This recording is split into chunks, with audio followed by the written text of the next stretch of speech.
Assalamualaikum warahmatullahi wabarakatuh. Jumpa kembali di Ato Alim Channel. Sahabat sekalian, saya Abdul Halim, pengamat hukum dan sosial keagamaan.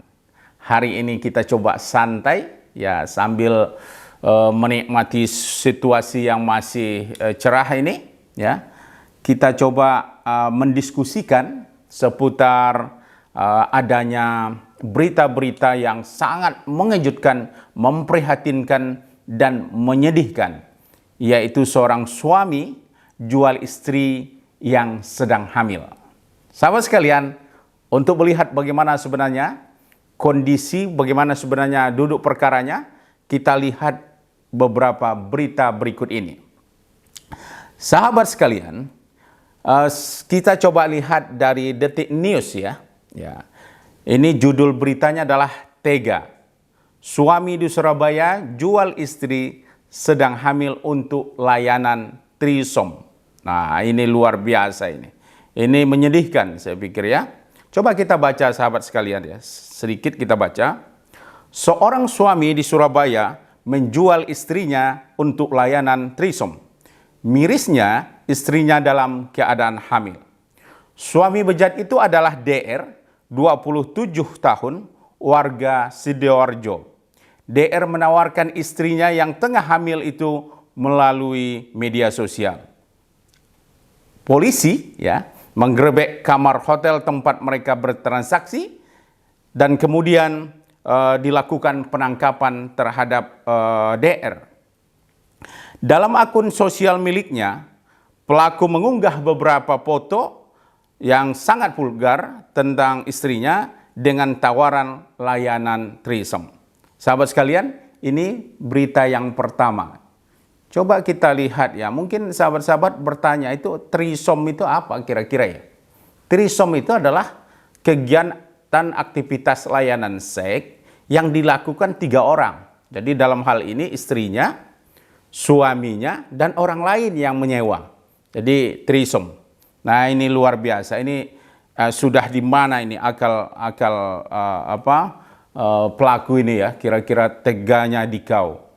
Sahabat sekalian, coba kita lihat juga ya di surya.co.id ini beritanya, masih dari berita dari Surabaya ini. Jual istri cantik hamil 9 bulan, tarif bercinta bertiga, Rp 1 juta. Alasan suami di Surabaya ini aneh. Nah, apa anehnya kira-kira sahabat sekalian ya? Kita lihat. Jadi di sini dikatakan bahwa alasannya adalah alasan yang kaitan dengan ekonomi. Nah, coba kita lihat lagi berita berikutnya, iNewsJatim.id ya. Judulnya adalah Demi Uang dan Fantasi Seks, Suami Jual Istri lagi hamil untuk layanan trisom. Nah, sahabat sekalian, ya, kalau kita lihat dari beberapa berita ini adalah sebuah keanehan ya. Keanehan di mana sanggup ya seorang suami melakukan kegiatan seperti ini, tetapi merendahkan martabat istrinya, bahkan anak ya sahabat sekalian, anak yang ada di dalam kandungan istrinya itu tidak dia pertimbangkan ya dalam situasi yang hamil seperti ini. Sahabat sekalian, menurut penyelidikan dari polisi, alasan yang disampaikan oleh pelaku adalah karena berhenti bekerja ya. Karena adanya keterbatasan ekonomi. Tapi sahabat sekalian, apapun alasannya, perbuatan ini jelas tidak bisa ditolerir dan memang harus mendapatkan ganjaran yang setimpal dengan kesalahan atau tindakan ini. Nah, kita lihat dari aspek hukum ya, sahabat sekalian. Ini adalah jelas ya, tindakan pidana. Yang pertama, dia adalah melakukan tindakan perdagangan orang, juga bisa kita kaitkan, Kemudian kita lihat dia juga bisa dengan pasal UU ITE, Undang-Undang Elektronik ya, Undang-Undang IT, ITE ya. Ini jelas juga masuk dan kita lihat ya. Jadi berdasarkan undang-undang yang berlaku di kita, maka terhadap tersangka ini dijerat dengan pasal 2 Undang-Undang Republik Indonesia nomor 21 tahun 2007 ya, tentang pemberantasan tindak pidana perdagangan orang. Jadi di sini ada aktivitas dia memperdagangkan istri sendiri. Nah, ini satu. Coba sahabat sekalian kita baca ya di pasal 2 ini. Setiap orang yang melakukan perekrutan, pengangkutan, penampungan, pengiriman, pemindahan, atau penerimaan seseorang dengan ancaman kekerasan, penggunaan kekerasan, penculikan, penyekapan, pemalsuan, penipuan, penyalahgunaan kekuasaan, atau posisi rentan, penjeratan utang atau memberi bayaran atau manfaat walaupun memperoleh persetujuan dari orang yang memegang kendali atas orang itu untuk tujuan mengeksploitasi orang tersebut di wilayah negara Republik Indonesia, maka dipidana dengan pidana penjara paling sedikit 3 tahun dan paling lama 15 tahun, dan pidana denda paling sedikit 120 juta rupiah dan paling banyak adalah 600 juta rupiah. Nah, ini sanksi pidana yang memang layak untuk dijatuhkan kepada pelaku. Yang kedua, kita juga sahabat sekalian bisa kita lihat di dalam Undang-Undang Republik Indonesia nomor 44 tahun 2008 tentang pornografi. Ya, jadi tentang pornografi pasal 4. Jadi di sini kita lihat lebih tegas lagi ya, di ayat 1 disebutkan setiap orang dilarang memproduksi, membuat, memperbanyak, menggandakan, menyebarluaskan, menyiarkan, mengimpor, mengekspor, menawarkan, memperjualbelikan, menyewakan atau menyediakan pornografi yang secara eksplisit memuat ya persenggamaan, termasuk persenggamaan yang menyimpang, ya, kekerasan seksual, masturbasi atau onani, ketelanjangan atau tampilan yang mengesankan ketelanjangan, alat kelamin atau pornografi anak. Jadi ini jelas sekali sahabat sekalian. Jadi ini bisa dilakukan ya, bisa dikenakan kepada pelaku DR tadi yang memperdagangkan, yang memaksa istrinya untuk kegiatan-kegiatan seksual yang menyimpang. Ini sebenarnya kalau kita lihat adalah kegiatan yang sangat menyimpang dan tidak berperi kemanusiaan. Jadi ini bisa dilakukan ya. Kemudian sahabat sekalian juga kalau kita lihat masih di dalam Undang-Undang nomor 44 tahun 2008 tentang pornografi tadi, juga kita bisa lihat di pasal 30. Jadi setiap orang yang menyediakan jasa pornografi. Jadi di sini dia menyediakan, dia menyewakan, dia memfasilitasi, dia mengekspos foto-foto porno istrinya untuk ditawarkan melalui media sosial. Jadi di sini bisa dipidana penjara paling sedikit 6 bulan dan paling lama 6 tahun. Dan atau pidana denda 250 juta atau paling banyak 3 miliar. Jadi ini sebenarnya bisa masuk pasalnya bisa berlapis.